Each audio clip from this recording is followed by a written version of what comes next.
Hi, this is Crystal Cyrus from the OOTW podcast, and you're listening to Pop Goes Your World. I'm Chris McBrien, and the pop culture from Generation X is everything to me. And I'm Derek Myers, and I'm here to educate Chris on the great pop culture of today's generation. Episode 99, American Pie Movie Review.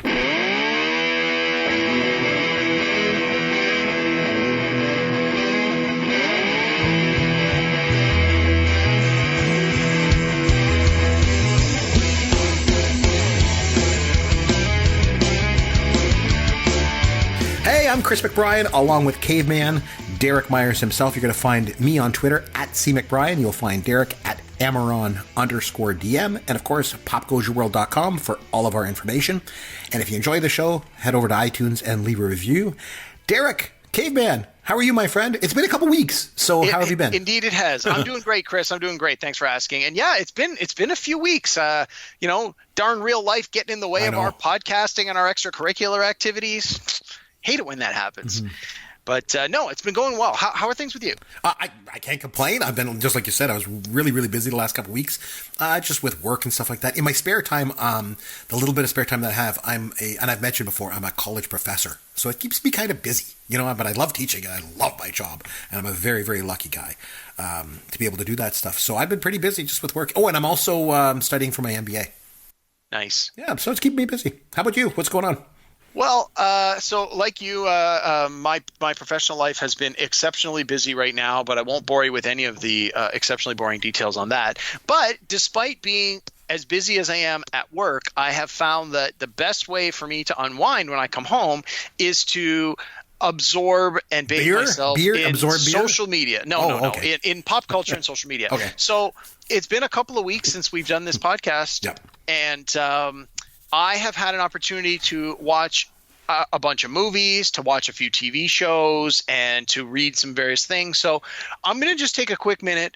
I'm going to sort of run down my list and let you know what I've been doing. Sure. And after I get through the list, mm-hmm. you tell me if you agree or disagree with sort of where I'm going with the pieces that you're familiar with. Okay. So I'm going to start with movies because we're movie guys. Yep. So I had an opportunity to see 6 movies since we've last done our podcast. Pardon me, seven if you include American Pie, which we're going to talk about shortly. Pretty cool.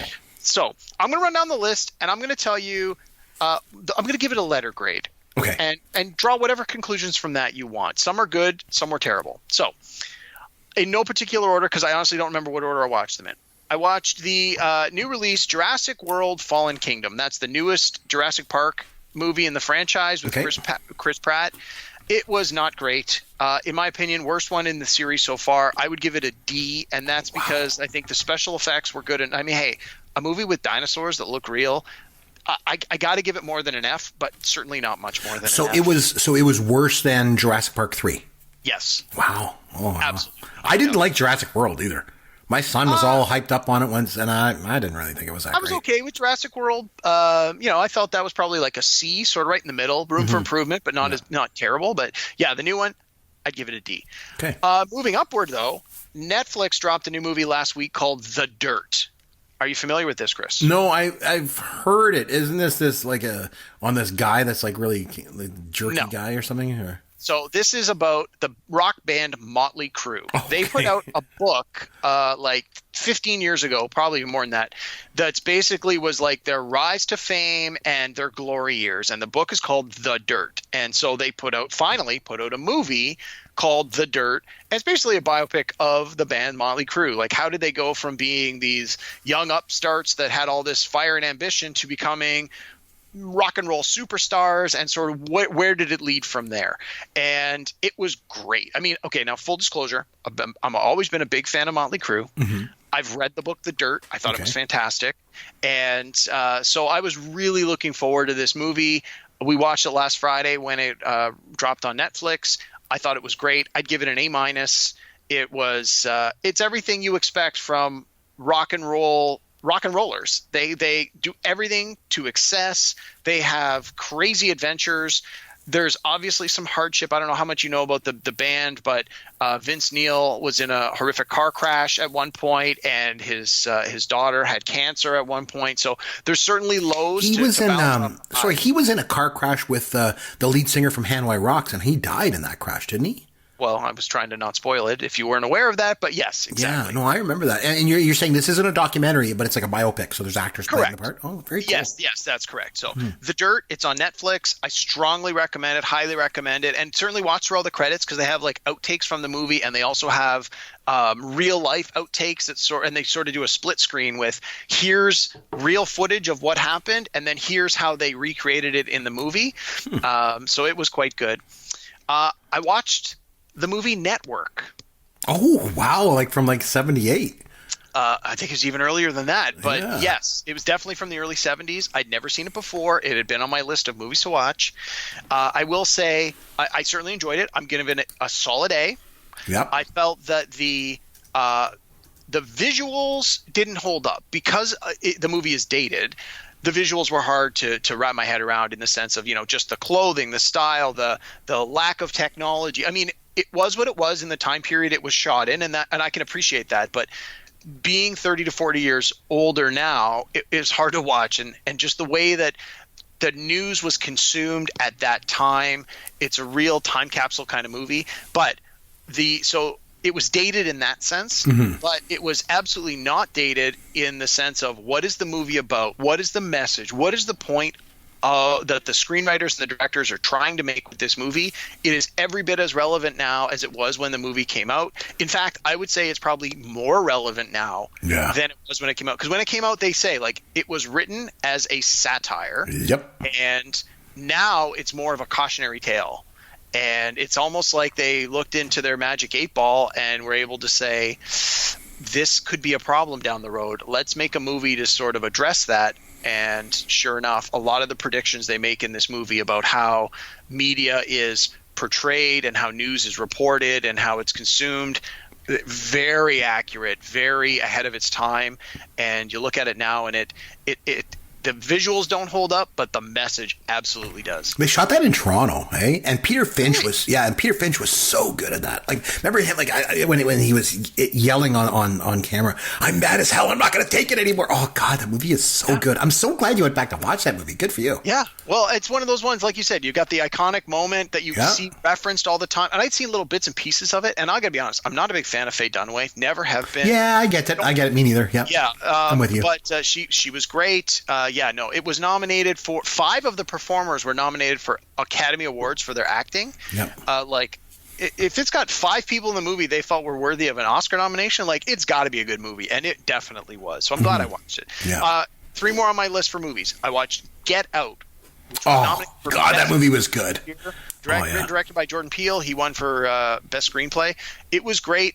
Now I was a little worried because it had been so hyped up for me. I was worried it was going to live up to expectations. What do you think? You liked it? It absolutely lived up to expectations. Nice. A+, loved it.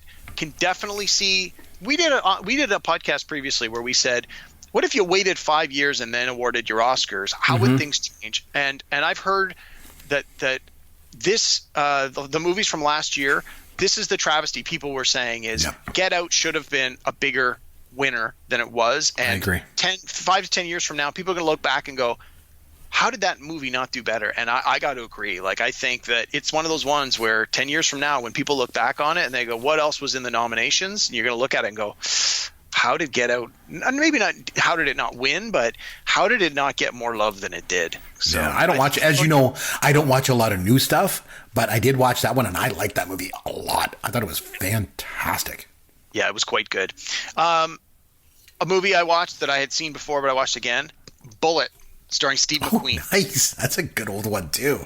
I'm a big fan of Steve McQueen, so I saw it was great on the car chases in it. Yeah, recorded it, loved it. I'd give that one a B+. Nice. I mean, it's got Steve McQueen that automatically notches it up a couple of things for me. I was a little surprised at how old it was. I think it was 68. I think it is. Yeah, 68. Yeah. So I was like doing the math, going, "Geez, this was a long time ago." And that's another one where, although the time in which it was shot, you would think, "Oh, it doesn't hold up," but I found it actually held up, in my opinion, better than Network did. Like, yeah, it was dated, but I didn't mind it nearly as much as I did with Network. But anyway, and the last movie I saw was The Big Chill. So we did St. Elmo's Fire not too long ago. You remember I was telling you how I didn't know St. Elmo's Fire was about, but I had heard, The Big Chill is about a funeral, and for some reason the 2 movies in my mind were connected in some way. Right. So I finally sat down and watched this. I got about an hour into it, and I had to turn it off. I thought it was terrible. I don't understand how it gets so much love. Yeah, I think it's just because it's so seminal. Like, I mean, you've got like Tom Berenger and like Glenn Close was in it, and William Hurt and Kevin Kline. There's so many people came out of that. I think that's why. Even Kevin Costner, even though he didn't make it in the movie, he played the dead guy, and he ended up on the cutting room floor in that movie. But I think that's why it's such an important film, because it's very seminal. That's my guess. I didn't like it either. It's boring. It is boring. Yeah, it was boring. And good music was in it, I guess. It had some pretty good tunes, but no, I'm going to go the other way. The soundtrack killed it for me. Like the whole, really? And they even comment on it in the course of the movie. It's like oldie goldies, and someone even comments is like, "Oh, what are we stuck on the oldies channel all weekend?" And yeah, I mean, maybe when it came out in the early '80s, it was trying to appeal to an audience that was familiar with that music. But watching it 35 years later, I'm like, this is terrible. It's slow. It's boring. I didn't care about any of the characters. I was like, no, I'm done. It's a 2.5 hours. I gave it a full hour. I'm like, no, I'm out. Done. I think it was just that because it came out in like 83 and the characters in the movie were supposed to be like 20 to 30 years old. And so that's the kind of music that they grew up with. I think that's the whole point, yeah. Wasn't a big fan of it. Yeah. I watched the entire season of the Netflix show, The Umbrella Academy.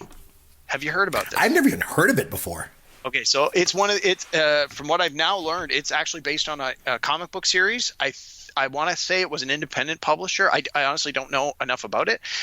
So it's this off-brand sort of superhero story. I won't really go into it a lot, but it's 10 episodes. It was shot and produced in Toronto and Vancouver. So being from Toronto, I recognize a lot of the sites. Ellen Page, who people would probably know from the movie Juno, or she played Kitty Pryde in the X-Men franchise. Yeah, she's awesome. She was the main star, and she's one of the producers. Colm Feore is also one of the supporting players in it, who, again, big, important Canadian actor. A lot of Canadian fans will recognize. It was quite good. It ended on this massive cliffhanger. And I read just this week that it got picked up for season 2. So I'm very glad, because I just watched the last episode in the last couple of days, and I thought if it didn't get picked up, I would have been bummed out that it ends on this big cliffhanger and you have no resolution. So it was quite good. I really enjoyed it. I give it a B. And lastly, because we obviously got to get into our American Pie pretty soon, I've been reading a bunch of comic books. Just, again, I needed something to keep my mind distracted. Cool. I went back and reread the All-Star Superman series. Now, Chris, I know you're not a big comic book guy. You ever heard of All-Star Superman? No, I don't know that one.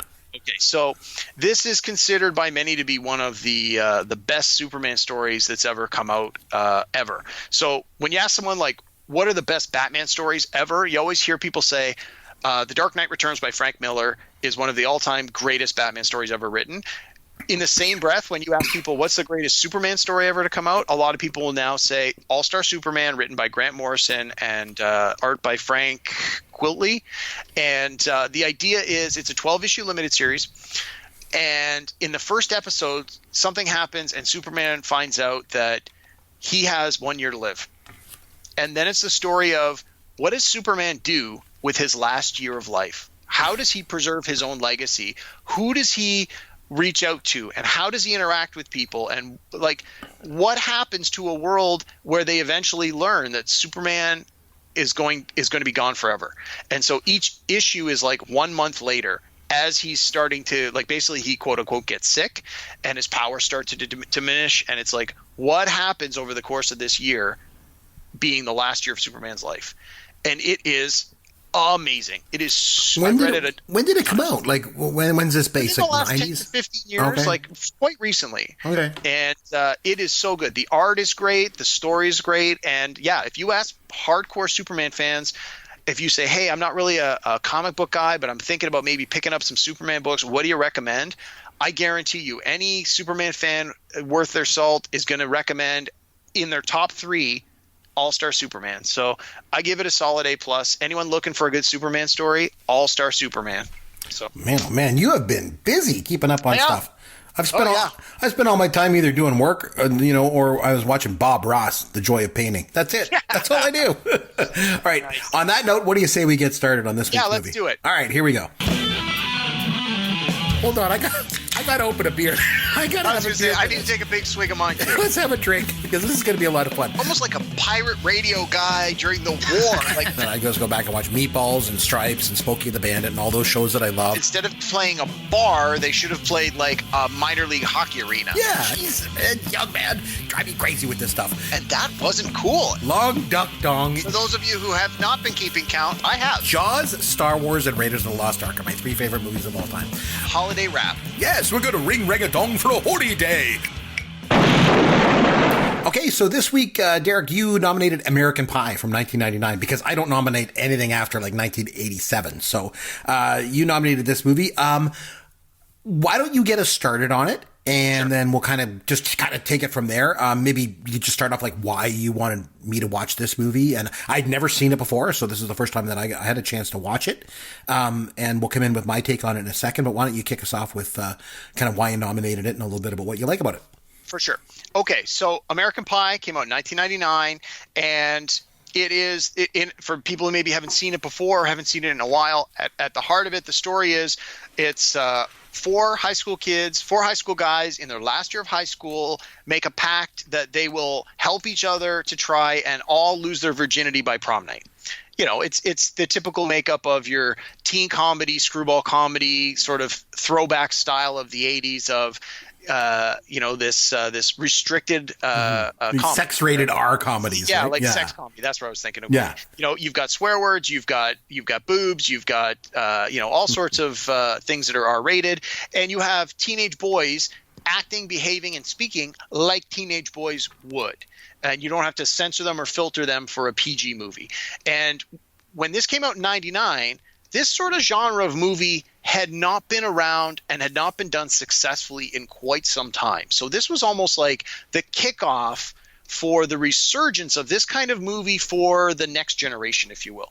So when it came out in 99, I was still working at Blockbuster Video, and the kids in this movie were not that much younger than I was. I graduated high school in 93, so they were only 6 years behind where I was. So I found, even though I had at that point gone through university and graduated, I could really still identify with these characters, mainly because a couple of the characters are like pretty nerdy, and who are we kidding? We've already established that I am quite nerdy. Now, Chris, you don't have to find that quite so funny. No, I was just thinking of something else. I'm not going to say it on air. You make me laugh. In any case, you've got these 4 guys. There are different types of guys. Like one guy's a jock, and one guy's like a brainy guy, and one guy's like the social. He's just a little bit different than the rest of the guys. He's sort of refined. He wants to be seen like he's more of a ritzy upper class kind of guy who reads philosophy and poetry, and then you've got just the goofball guy who again, you look at movies like Animal House or Revenge of the Nerds or Porky's, you always have like a couple of goofball guys. So of course you've got one of them too. And none of these actors, none of the kids anyway, were really well known at the time. I mean, they've had some credits. The one kid was in The Sandlot, the baseball movie. Rookie of the Year. Pardon me. Rookie of the Year, which was about baseball, where the little kid ends up pitching for, I want to say, the Cubs. That's right. He did. Yep. But again, that was many years earlier. Tara Reid was in this, and she, again, hadn't really done much, but she was sort of a known commodity at that point. And a couple of the other characters, more of the supporting characters, you're like, at the time, you're sort of like, I sort of recognize, because it was a lot of teenagers and actors in their early 20s pretending to be teenagers. So you're sort of looking at them going, I don't really recognize who any of these people are. And then you have someone like Eugene Levy is the one guy's dad. So there's a little bit of star power just to give the movie some credibility. But for the most part, you have this relatively unknown cast, all very young. Allison Hannigan was in it. I think at that point she had just started working on the Buffy series. So, you had a lot of people, the target audience being like these late teens, early 20s, and they sort of were recognizing some of these actors. And, shenanigans ensue. This is the movie where, I don't think it's a spoiler at this point because the movie came out in 99. If you haven't seen it, it's 20 years old. There's a movie where the guy, there's no easy way to say it. The guy f***s the pie. Like that's what he's gone on to be known as. That's right. And that's the pivotal scene of the movie, right? And in my mind, this movie was great. I laughed every time I watch it. I laugh every time I watch it. I see some new detail that I just brings a smile to my face, makes me laugh. I think part of it for me is I was at an age when the movie came out I just finished school. I was still trying to figure out what I wanted to do with my life. I was working retail. I was working in the video store. And so I didn't really have You weren't selling pies, were you? Oh, my, my, my. No, not at all. Just trying to sell videos and popcorn. Oh, that's good. I had no direction in life. I didn't know what I wanted to do. I had an arts degree with no idea where I wanted to go with this arts degree. I had moved back in with my parents to save some money. I was going out at night with my buddies after the video store closed, and we go to the bar and have a few drinks, and we'd go to parties and stuff. We were young and irresponsible and didn't have anything to be responsible about. And so even though we weren't high school kids, we still acted very much like we were in high school. And so I could really identify with these characters in one way or another. And I love this movie so much. And it's gone on to spawn a number of sequels, some direct sequels to this. There was American Pie 2, American Pie 3, which I think was called American Wedding. American Pie 4 was the American Reunion, where they did a 10-year class reunion. And then there was like spin-off movies, which they were all terrible. I think I saw 2 of the 4 spin-offs, and they were awful. But the main sort of characters that continue on in part 2, part 3, part 4, those movies were actually pretty solid. But it all started here, American Pie, 1999. Chris, I want to know if we're still going to be friends after this podcast. What did you think? Well, did you like it, hate it, or somewhere in the middle? You mentioned something very interesting, because you mentioned that the R-rated comedy was a bit of a dying art form in the 90s, and it was. Yeah. And I think a lot of people think that this movie kind of sort of re-sparked the idea of that genre. I don't know if it truly invigorated the genre. And I'll be honest, I'm not even sure if this is the same as the whole sex comedy genre of the 80s. I've always said that in order to really understand a movie, you need to look at the times in which it came out. So let's go back to 1999 to understand this movie in its proper context. But before we do that, you mentioned another thing that just triggered something. How the hell is 1999 20 years ago? What the hell happened? How are we discussing 1999 as 2 decades ago? Man, I am really old. I'm like a dinosaur. I keep clinging on to movies from the 70s and 80s as if they weren't all that long ago, But anyway, so here's my take on it. So the sex comedies of the 80s, were, R-rated comedies that focus on sex, right? And then, as you mentioned, the genre kind of died off in the late 80s and pretty much for the whole decade of the 90s. And I think it's easy to look at this movie, American Pie, and think that the genre was reborn. I don't know if that's the case, because and that's not to say that I didn't like the movie. I actually kind of enjoyed this movie for a lot of things that I'll mention. I just think that what happened in this movie, instead of like a rebirth of sex comedies, I feel like there was an emergence instead of gross out movies. And I really just realized this the other night. And let me just put this in context. I put the kids to bed the other night, and my wife was like, "Hey, have you ever seen There's Something About Mary? It's on TV. Let's watch it." And I'd never seen it. So I was like, okay, let's put it on. We watch it. And you've got like semen making an appearance, and making fun of mentally handicapped people and like those sun damaged breasts, in the scene. And right around the same time as that, you've got Austin Powers is like drinking poo out of a coffee mug. And then American Pie comes out. And again, there's semen, and a bunch of gross out stuff. And this isn't just about me being like a grumpy old man. On the contrary, because I really love R-rated sex comedies of the 80s. I grew up with that stuff, for crying out loud. But I think there's a shift to like gross out comedies instead of sex comedies. And I think it's important we make the distinction between the two. Do you agree with that? I can definitely see a case for having gross out comedies and sex comedies as sort of different versions, like deviation of the teen comedy genre. But my question then to you is, which of those two categories would you put American Pie in? Because I don't necessarily think it's a gross out comedy. If anything, I wouldn't necessarily classify it in the same grouping as There's Something About Mary. To me, this one, although it's definitely a comedy and there's definitely some craziness going on, it sort of has an intelligence to it. It has characters that are believable. They don't really do anything that's so over the top that you sort of go, well, that could never happen. Mm-hmm. I mean, there's certainly some craziness going on here, but for the most part, each character has something that they do or some quest that they're on or some objective or some goal where you're like, I know someone who was like that, or I could see that being me at that time in that circumstance. Whereas like Revenge of the Nerds, like they do some crazy zany things where you're like, well, we're not going to break into the girl's dorm and put cameras in their thing. Like, they sort of cross the line so much. Or like you were saying with like Austin Powers, some of these other movies, there's like, he drinks the cup with the poo in it. It's like, like that is totally over the top. It's gross for comedic effect. And I found that this movie, that it didn't necessarily go down that road. In my mind, anyway. What do you think? I think it was just the opening scene, one of the opening scenes there when Stifler drinks the beer with, in it. And, and I think for me, it's just like, that's, again, on reflecting on it now, it's just like, well, there's something about Mary just came out. They just wanted to get this gross out scene in there. So the rest of the movie, not so much. The rest of the movie was more of that sort of traditional sex comedy that the 80s, had produced so much of. Another thing you mentioned that was interesting I want to touch base on is how it kind of reinvigorated, sort of R-rated movies. And it definitely inspired a lot of movies that followed it. Like like when Animal House came out in 78. That spun off a whole host of copycat movies. And American Pie had the same effect, because you mentioned all these other American Pie sequels, but there's more than just that. Like movies like Van Wilder or The 40-Year-Old Virgin or Superbad. You could say, if it wasn't for the success of this movie, American Pie, Judd Apatow may have never gotten the chance to make some of his movies. So I think this movie was very influential, just kind of like Animal House was before it. Yeah, I agree for sure. Yeah, and exactly like we were saying, like there was a lot of good stuff that came out of American Pie that made studios want to replicate it, because it was clearly a financial success, where I got to think when they put it out, you hope it's going to do well, but you just don't know. And I think it probably did very well financially, like more than the studios probably expected. And so, of course, everyone else wants to try and copy it. Well, what did they do? What can we do that's like that, but different enough that we can still sell tickets and people aren't just going to say, we've already seen that movie.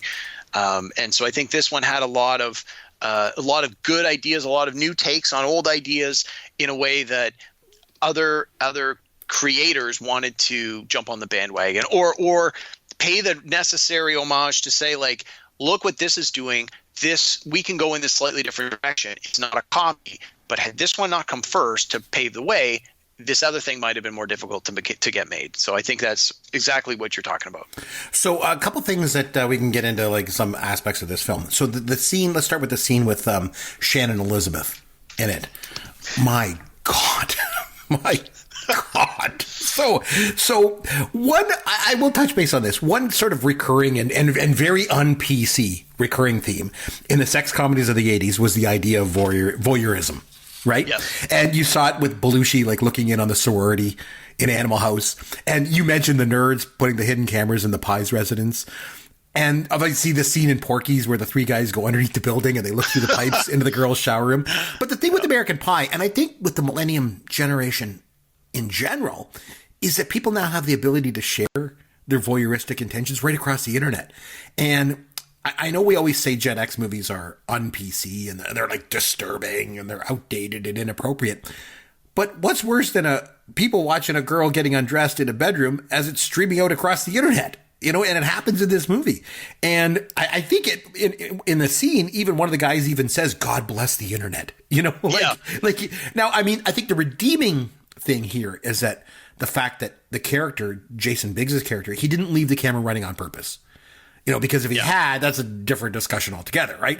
So it's not that it's not done on purpose, So the fact that it's not done on purpose kind of makes him get embarrassed as much as her. So that's actually kind of makes it kind of cool, And I also liked how he basically looks at her, and the audience does too initially when she first starts to undress. I mean, you're forced to look at her as a piece of meat, but then she flips the tables on him. And she makes him dance for him. And you realize that she takes control of this situation. And she basically exploits him and turns him into a piece of meat. So I like the fact that they turn the tables there. I've always said comedy comes from the fact that it's never funny to the people that it's happening to. So in that regard, there's some quality, I think, to the comedy in this scene. Yeah. And they interviewed Jason Biggs one time. I think it might have actually been after the second movie. And they said to him, like, look, your character is the goofball. He's always doing these things that are just so crazy and so embarrassing. And it's so funny. And they're like, how do you do this? Like, aren't you as an actor even embarrassed? And like, do you find it difficult? And he said, if I feel uncomfortable doing the scene, I know it's working. So when they give me an idea, I want to push it to a point where I am extremely uncomfortable because I know it's just going to make the comedy better. And I think that in this first American Pie, that's exactly what happens, right? When the funniest parts that where Jim does all these crazy things, you know, and they do a really good job of showing it, just how embarrassed he is once he's caught doing these things. But you bring up a point here. I want to go back for a second. Yeah, sure. In 1999, yes, we had the internet, and yes, we had email, but not nearly to the like, it was still in its infancy. It wasn't anywhere near what it is today. People didn't have smartphones in their pocket that had cameras, video cameras, still shot cameras, streaming of stuff. Like you see in this movie when he has the camera set up, like it's kind of a grainy picture and it's like pixelated at some points. It's not a lot, like it's not a perfect stream. Like the technology is still not to the extent where it is now. But at the time, this was as good as it could get. And they sent an email out to the class directory and everybody's watching it on their like big clunky desktop PCs. People aren't watching it on their phone. People aren't watching it on a tablet. And they're watching it on these crappy monitors. And, I think that's part of what makes these scenes work is that at the time you could use the technology that was available then to do these scenes and make them funny. But I think if you were to do this now, or even 5 to 10 years later, the whole voyeuristic aspect of it, I think would be seen less as funny and more as creepy, which I think you already sort of touched on. And I think it was just the right place, the right time, using the technology based on what was available at the time, sort of knowing what you've got and being able to use it to an extent without being over the top or too much. This Shannon Elizabeth scene. Now, I can't speak for an entire generation of millennials. Boy, would I be the wrong guy for that job. But I wonder if this scene is the millennial equivalent of Phoebe Cates in the red bikini. 100%. Absolutely. That kind of jumped out to me because, like, I mean, this scene is like, oh my goodness. Like, it's just like, man, if you're like, a teenage boy watching this movie, like, you're just losing your mind, right?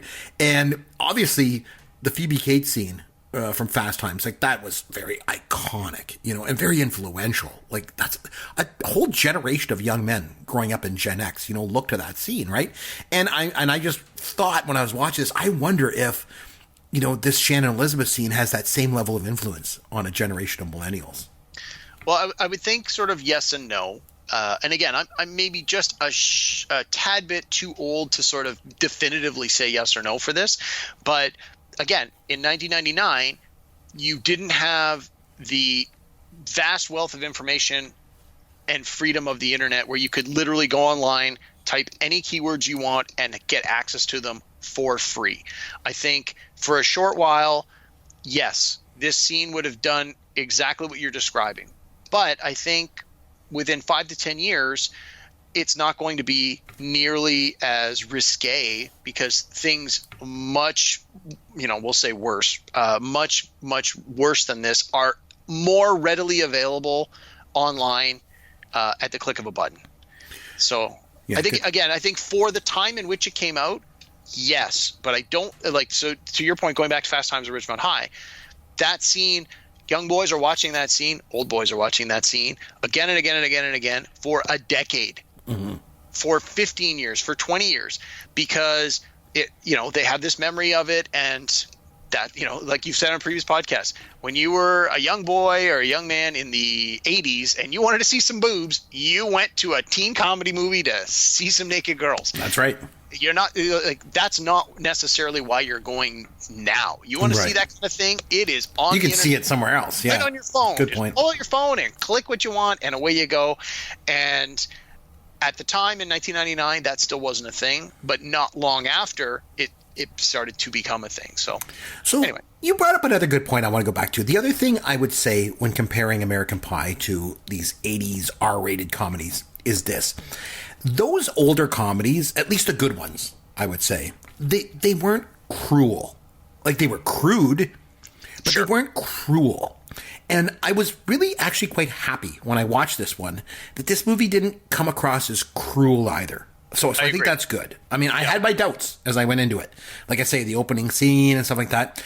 But I think the characters were pretty likable for the most part. There's always the fact that the guys are pretty much jerks in a lot of these movies. There's that. But and for me, again, being more of a Gen X guy, but that's one thing I like about Judd Apatow's movies. And that's what I think makes them so good. Because to me, they're like a throwback to those 80s movies. Because underneath kind of all the crude exterior, his movies have such a big heart. And if you don't believe me, go back and watch The 40-Year-Old Virgin, or even Superbad, or even Trainwreck. Underneath all the crude language and all the sexual content, there's a big heart in those movies. And I think that's an important aspect that gets lost. And there was a lot of 80s movies that did not have that, you know, but the good ones did. And I felt that this one kind of did too. So I was kind of happy about that. Yeah, I agree. All the characters are arguably all the characters are likable, and there aren't really any characters in this movie where you feel. Well, there's Stifler. Stifler, he's a jerk. Well, right? But I mean, he's a jerk for comedic effect, right? And he constantly gets what's coming to him. He does, true. He does things, and then karma comes back to bite him almost every single time, if not every single time. Even the smarmy, nerdy guy that was like, you know, so smooth with the ladies, and he's like, I'm getting all these ladies. Karma came to bite him in the butt too. So that's true. Good point. Yeah. So one of the other things I wanted to, so if it hasn't already been quite clear, I really enjoy this movie. I love it. It's great. I've seen it 20 times at least. Like, when I like a movie, I watch it over and over again, and this is no exception. And when I was rewatching this in the last couple of weeks, one of the things that I don't want to say jumped out at me, but that I was reminded of was not only is the movie of its time in 1999, which works, is it had a fantastic soundtrack. And watching it now, I was able to, like, the music sort of put me right in the right mood. And I mean, music does that for a lot of people. You hear a song, it reminds you of a time, it brings you to a place in your life, a time in your life where maybe good things were happening, bad things were happening, and it evokes an emotion, right? And people, you hear people say that about sounds and smells, but for me, music does that to me a lot. You hear a song, it reminds you of something positive, it brings a smile to you. We talked about this when we did the Queen podcast, right? Mm-hmm. There's some songs, when you hear a song and it's a good song and it reminds you of something, like, it can totally change your mood. And I found that this movie was no exception to that. It had this great soundtrack full of late 90s artists. And I'm just double checking here, looking at the list of artists. So, for example, I'll just run down those real quick. We had Fatboy Slim, Bare Naked Ladies, Everclear, Hole, Dishwalla, Sugar Ray, Blink 182, Third Eye Blind. Yep. It was band after band that was big in the 90s. Tonic, and much like we sometimes rag on the 90s a bit as being sort of the decade without an identity, especially the late 90s. I think we talked about that in a previous episode. The music itself, though, does have a sound, and the emotion that it invokes when I hear it, like immediately takes me back to that mid to late 90s, my last couple of years of university, my first couple of years of just being the aimless young person working this crappy retail job and hanging out with my friends. And like, to me, that was a very important and influential time in my life, being in my my early 20s. And the music just like put me right back in that mindset, which I think is a big part of why I enjoy this movie so much, is it just constantly reminds me of this very positive time. And a good movie should do that. Good music should do that. And a good movie should be able to use music to do that as well. Yeah, and I think this one does. So I think that's a good point. Another thing this movie does good for me is how gender plays in this movie. Because basically, the girls are as educated about sex as the boys are. And one of them is like really experienced. At least she seems to be. Yeah. And Alison Hannigan is like a sex fiend, as it turns out. Like I mentioned before, Shannon Elizabeth kind of takes control of the scene she's in. And even Tara Reid ends up kind of in control. She dumps her boyfriend, right? So from that perspective, I think the role that gender plays in this movie is actually kind of refreshing. So that I kind of liked. Another thing I liked was, you mentioned earlier, some of the actors in it. And I also recognized one of the lead actors right away. His name was Kevin, right? He was Tara Reid's boyfriend. And I also recognized him from Rookie of the Year. You know, because it was that movie from 93 when the kid gets Tommy John surgery and can throw like a 99 mile per hour fastball. Yeah. And, you know, but I recognized him from that. The rest of the cast, as you mentioned, I think we're all pretty much unknown at the time, which is always great to see. I like it when instead of going out and getting well-known actors, instead they they just get cast a bunch of actors. They're just really, really good for the parts. Like it always seems to work better. I loved Jennifer Coolidge in the role of Stifler's mom. Like, what a great casting role. Like, man, oh man, she was great. And I think a lot of people think of this or look to this movie as if it's really seminal. And, you know, meaning obviously there's a lot of actors that went on to do a bunch more stuff. And the Rookie of the Year guy wasn't one of them, I guess, because I didn't see him anything else. But some of these actors, I guess, kind of parlayed the success of this movie into a solid Hollywood career. Some of them didn't. Allison Hannigan, she was amazing in this, by the way. And she went on to be in How I Met Your Mother. My wife's been watching that lately. I think she's a very underappreciated comedic actress.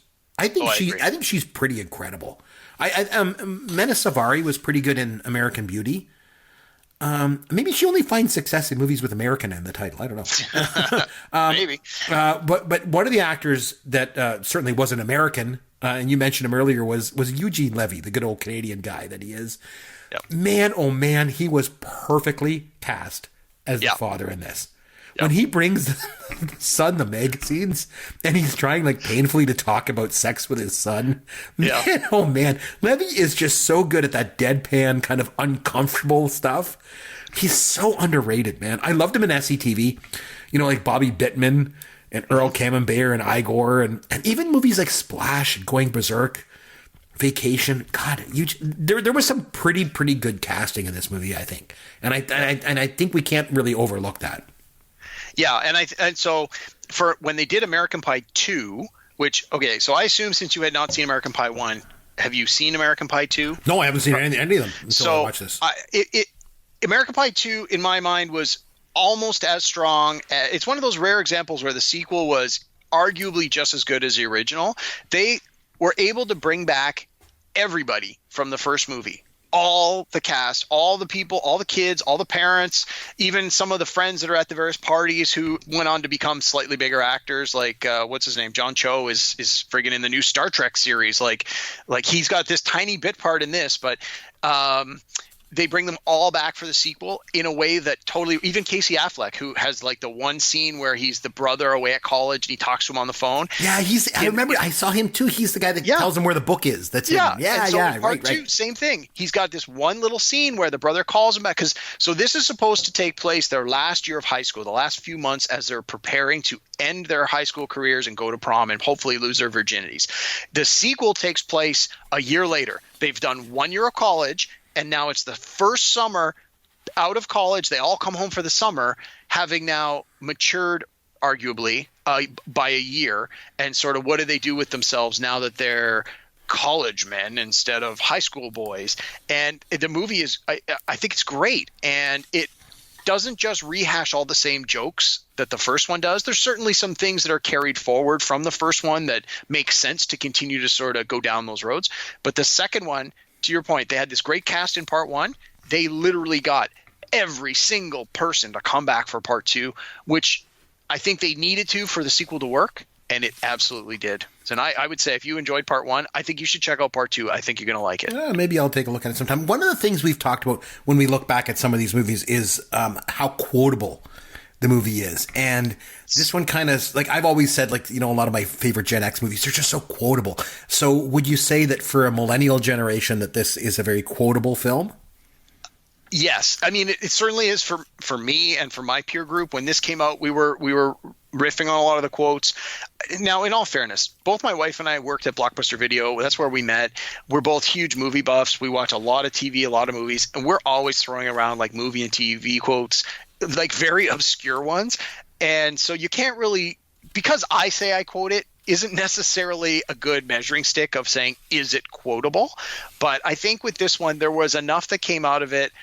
Maybe not even necessarily the lines are being quoted, but certain scenes are referenced to make a point, and I think that it is quote unquote quotable from that point of view. The scene, again, going back to Eugene Levy, when he talks to his son, I laughed through that whole scene. Like, and he's like explaining to, he sits him down on the bed and he's like, "This is your more risque magazine." Yeah. What made it funnier for me was then when the Shannon Elizabeth is undressing and Jason Biggs pulls out the magazines, you could see in his face he's like, "I'm going to use the same language my dad taught me," and he starts quoting what Eugene Levy had told him, and it's just like, oh, it was awkward the first time, and it's twice as awkward now. And when Eugene Levy's talk to his son, he's trying to talk to him about masturbation. Yeah, and he's like, it's like banging a tennis wall against a brick wall.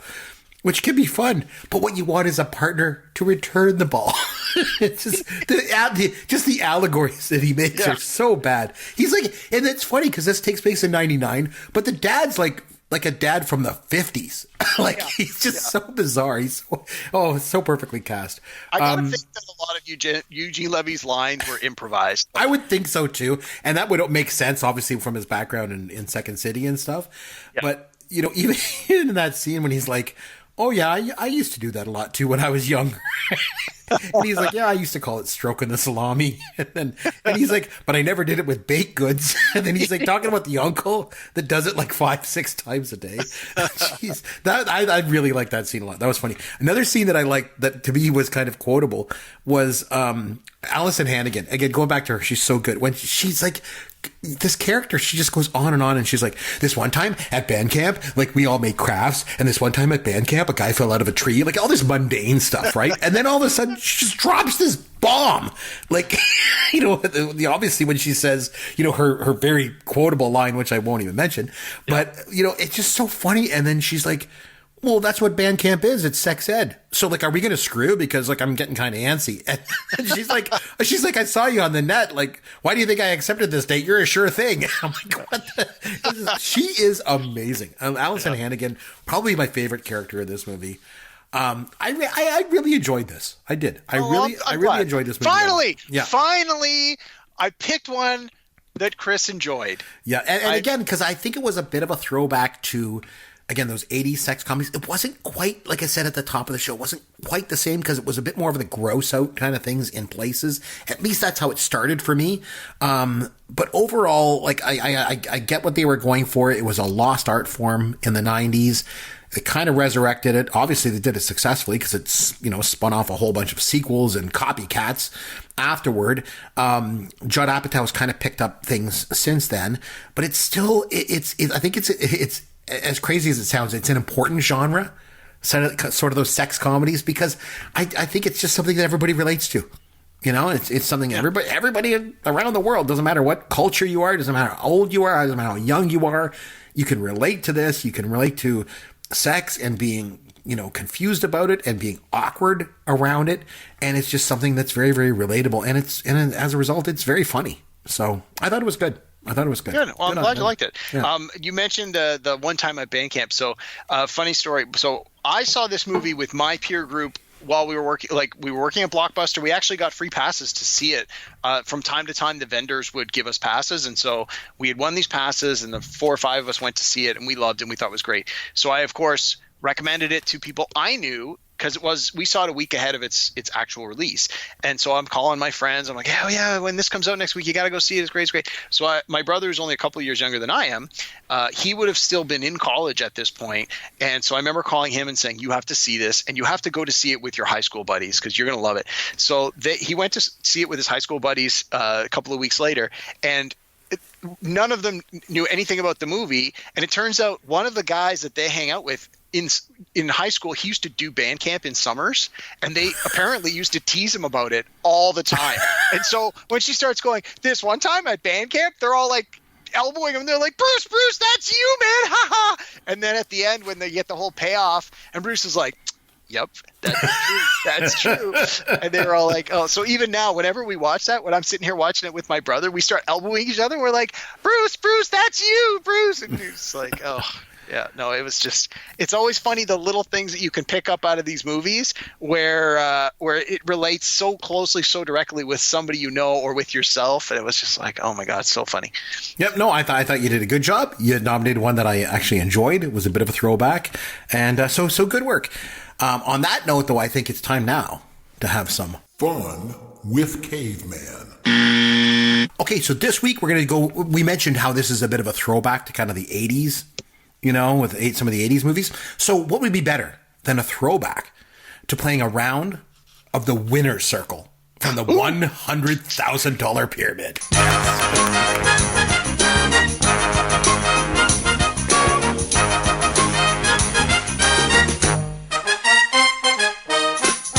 Okay, so I tell you what, this is how it's going to work. To make it up the pyramid today, Caveman, you got to name 6 movies, okay? And staying with the theme of this episode, each movie is going to be a Gen X sex comedy. All you have to do is name the Gen X sex comedy. And in order to help you win, I'm going to be giving you clues, obviously. The only clues I can give you are the names of characters in the movie. So, I give you character names. You name the movie that they're in, and they're all Gen X sex comedies, right? Okay. I don't know what this says about me if I get these all right or if I get these all wrong. These are easy. You're going to love this one. All right? I'm wondering how many of these we've already referenced tonight, but anyway, we'll figure it out. Probably a bunch of them already. So yeah. I mentioned the characters. You name the 80s sex comedy. Ready? All right. Yes. Go. Tony D'Annunzio. Mrs. Haverkamp. Maggie O'Hooligan. Al Cervic. Spalding Smales. Pass. I have no idea. Lacey Underall. Oh, Porky's. No. Caddyshack. Caddyshack is right. Okay. Next. Burke. Judy. Coach Harris. Dean Ulick. Lamar. Takashi. Oh, Revenge of the Nerds. Very good. Dennis Taylor. Linda Barrett, Mr. Vargas, Brad Hamilton, Stacy Hamilton, Mark Ratner, Mike Damone. Oh, Fast Times at Ridgemont High. Very good. Coach Warren, Coach Brackett, Sheriff Wallace, Tommy, Billy. Is that Porky's? Yes. Nick the Tim the She-Male, Milt, Rudy, Dr. Tina Gasco, Cole Whittier, O'Neill, Debbie Thompson, Rick Gasco. No idea. Pass. Pass. Rose Bernhardt, Jane Mitchell, Dexter Jones, Walter Coolidge, Bernadette, Peyton Nichols, Barney Springborough, Albert Einstein. Zap.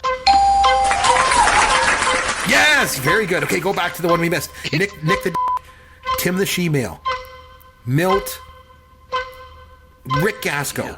Cole Whittier. No idea. Oh, we ran out of time. It's Bachelor Party. Never seen it. Oh, Bachelor Party. This is before Tom Hanks became an Academy Award-winning actor. He made Bachelor Party's so good. Heard of it. I'm never putting that one on the list that you're Okay. going to have to watch at some point. That's for sure. Oh, man. So, overall, you did pretty good. What did you get? You got $650. Not bad.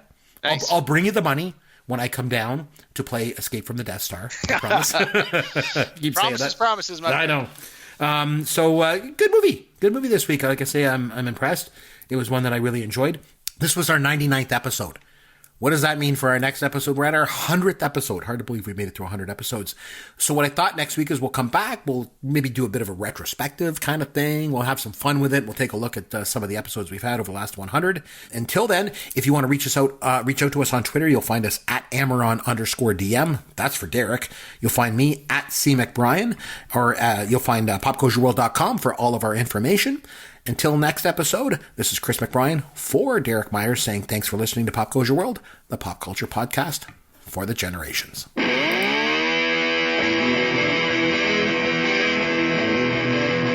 Thanks for listening to Pop Goes Your World. You can contact Chris and Derek at popgoesyourworld.com.